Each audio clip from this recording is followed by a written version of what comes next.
We're going live now to the plenary hall. President Cyril Ramaphosa is about to give, we understand, the closing address to the ANC's Policy Conference 2022. National Chairperson, Comrade Gwede Mantashe, Deputy President, Comrade David Mabuza, Treasurer General Paul Mashatile, our former Presidents Thabo Mbeki and Kgalema Motlanthe, members of the National Executive Committee, the leadership of the ANC Women's League, the Youth League, the Veterans League, and leadership of the Alliance and broader democratic movement components, our stalwarts and veterans, and delegates and all comrades. We've now come to the end of our 6th National Policy Conference, and true to the democratic traditions of our movement, this conference in large measure has been characterized by open and robust debate. Even where delegates had differences, there's always been a firm commitment to engage with each other and to find common positions. The engagements were done and underpinned by respect, a good measure of decorum, and in some cases some humor. Even where voices were raised, it was always with a view to finding each other and reaching agreement. While we must continue to debate how we can best address the challenges our country faces, we are all agreed on the goals that we must pursue. We are all agreed that we must unite all South Africans to achieve the complete emancipation of all our people. We have noted that across all the commissions, there was a shared consensus that both the ANC and the government must respond adequately, urgently, and assertively to the challenges that our people are facing on a daily basis. The challenges include the burden of unemployment, poverty, crime, gender-based violence and femicide, corruption, social cohesion, racism, the energy crisis, and the rising costs of living. These are but some of the challenges that are urgent that our nation faces. Delegates recognize that these many challenges will not be resolved unless we intensify the genuine renewal of the African National Congress and the building of a capable, ethical, and developmental state. This means that we need to clearly define and articulate the character of the African National Congress as a non-racial, non-sexist, and democratic liberation movement that must continue to mobilize, to organize, and lead the motive forces and society in pursuit of the national democratic revolution.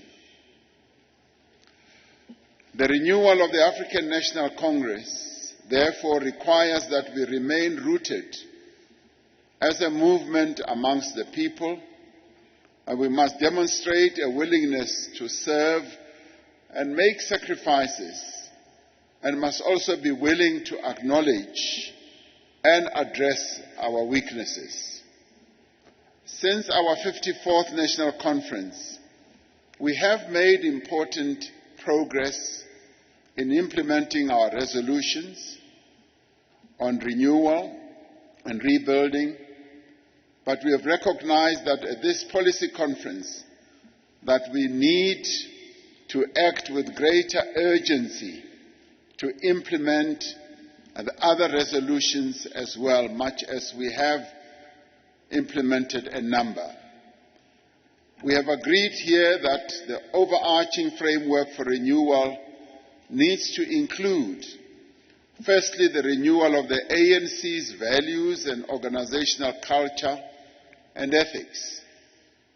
Secondly, dealing decisively with corruption and unacceptable conduct. Thirdly, engaging and pursuing the aspirations of the people of South Africa. Fourthly, taking responsibility to use the resources of the state for the people's benefit as required by the Constitution, economically, efficiently and equitably. This task belongs to every member.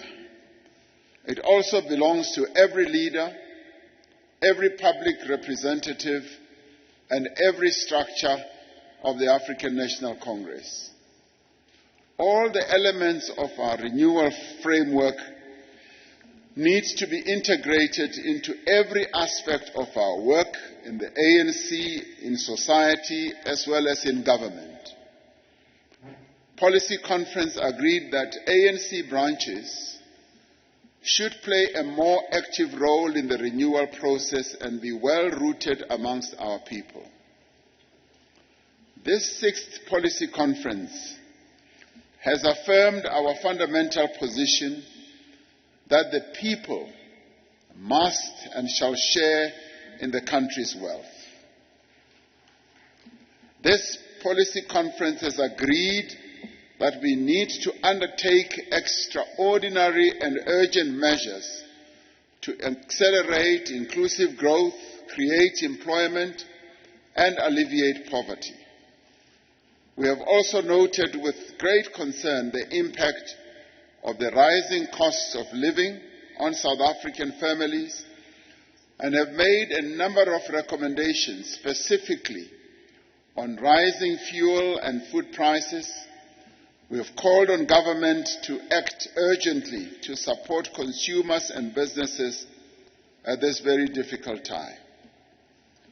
But these measures will not be successful unless they are embraced by all sections of society and unless all sections of society are involved in forming and undertaking these measures.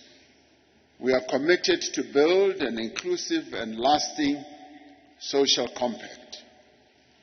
While different constituencies that must help to build this social compact may pursue different interests and may hold different views, we share a common national interest in unity, stability, growth, employment and prosperity for all. We have discussed the respective and complementary roles that the public as well as the private sectors should play in developing our economy.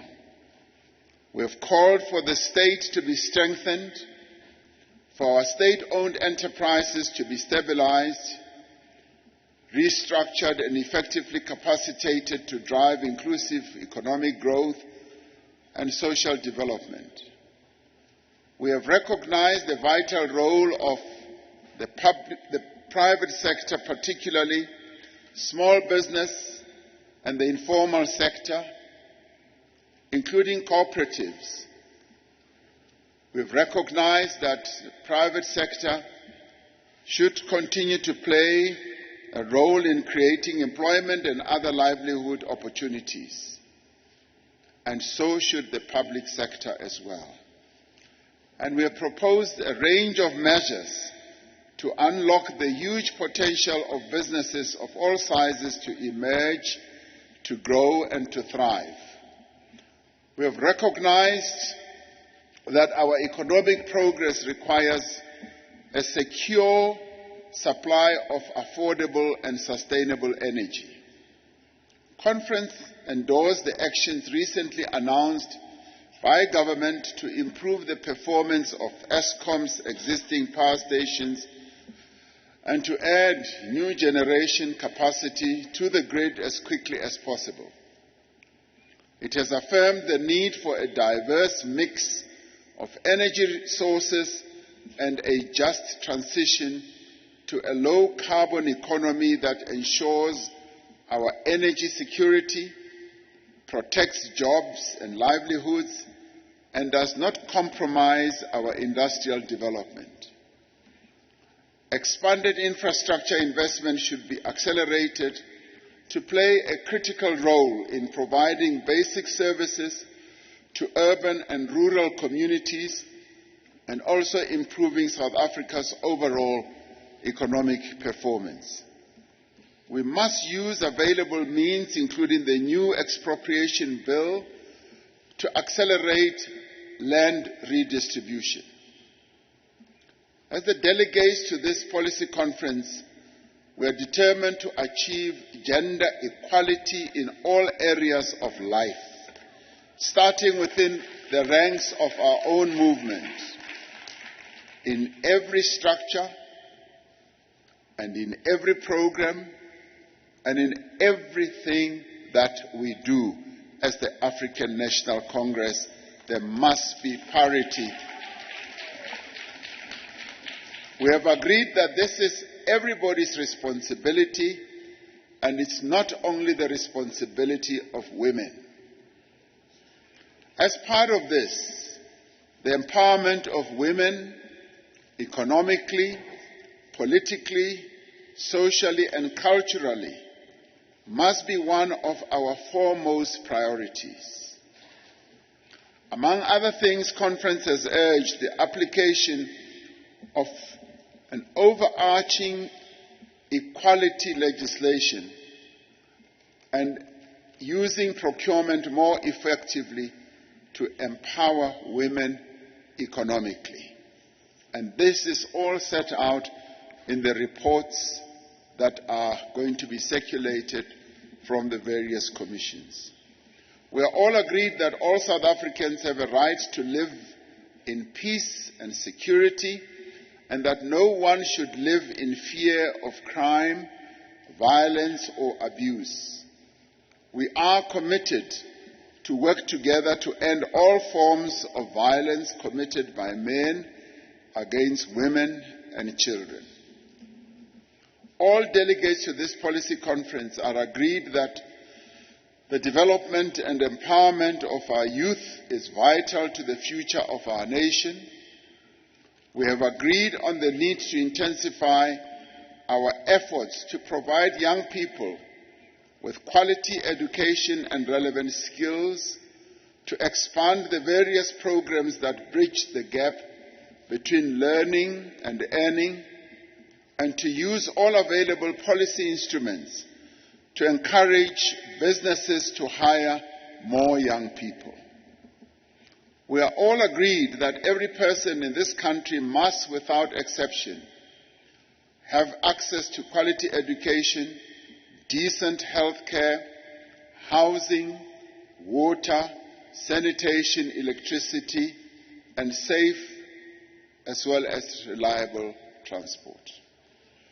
This means that we need to fundamentally overhaul local government and ensure that it is properly resourced, effectively managed, and it should be led by honest, capable, and well-qualified and committed people. The conference noted again the historical anomaly of the private ownership of the South African Reserve Bank, and reaffirmed the 54th National Conference resolution that the bank should be fully owned by the people of South Africa. Delegates urged the ANC government to find mechanisms to restructure the ownership of the bank in a manner and at a pace that takes account of the likely cost implications for the fiscus.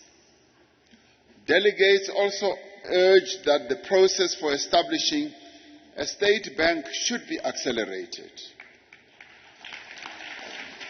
All the measures proposed to grow and transform the economy rely on a fiscal policy that ensures that our national debt is contained within sustainable limits and that spending is reprioritized away from consumption towards investment.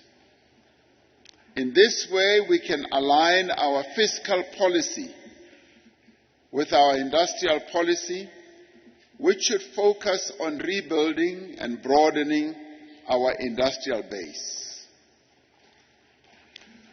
We have agreed to propose that the procurement system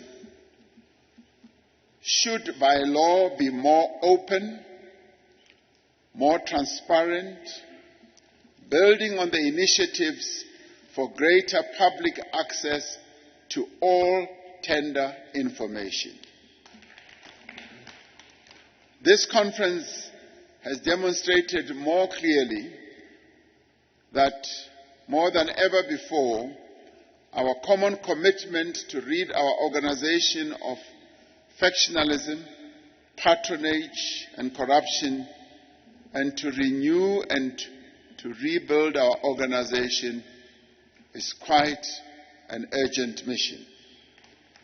It has made an unequivocal statement that we must fulfill the promise that we have made to our people to place their interests and their well-being first amongst all things that we do. We have reaffirmed the resolutions of the 54th Conference on Corruption and State Capture.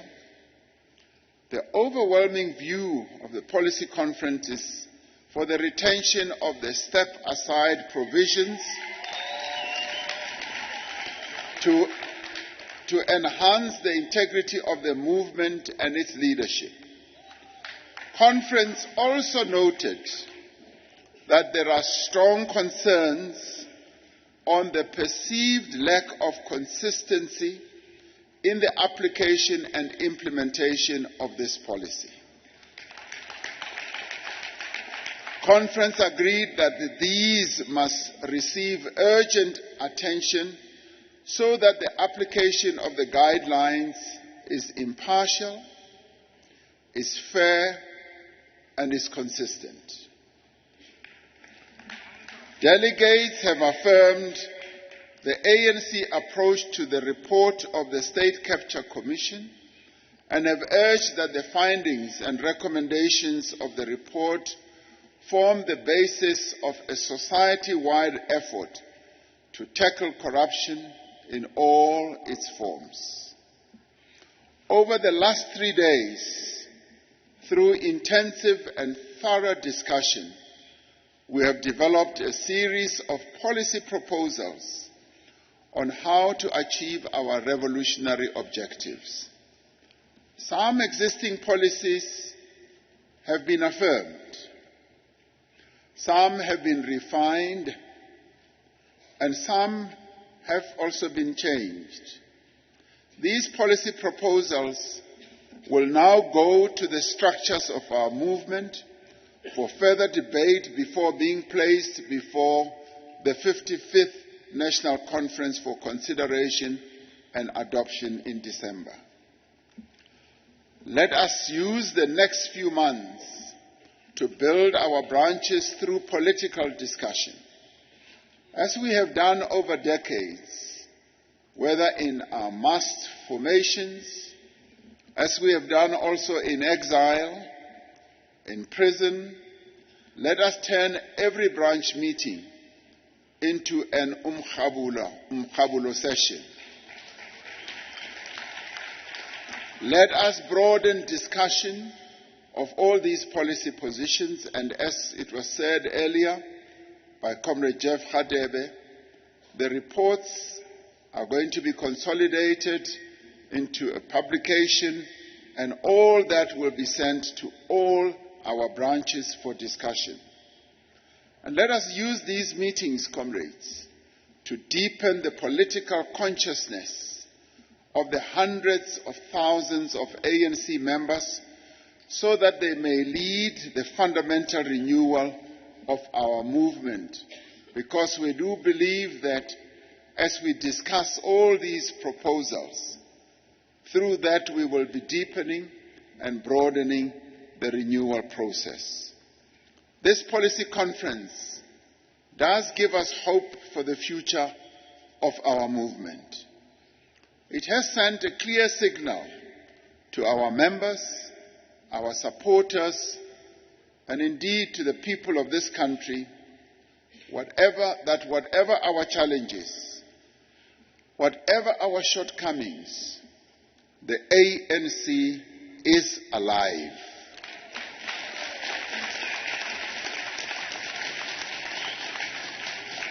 It has sent a clear signal that the ANC is committed to consolidate and deepen the freedom for which so many sacrificed their lives.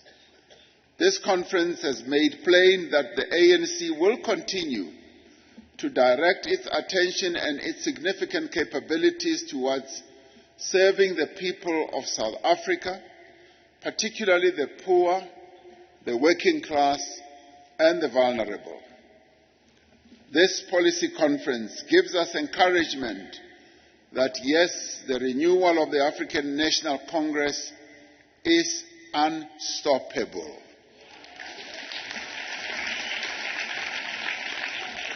And that we have both the means as well as the commitment to rebuild and to revitalize our movement. Our sincere thanks, comrades, must go to all those who were involved in ensuring the success of this 6th National Policy Conference, particularly our comrades in the SGO, the staff of the African National Congress,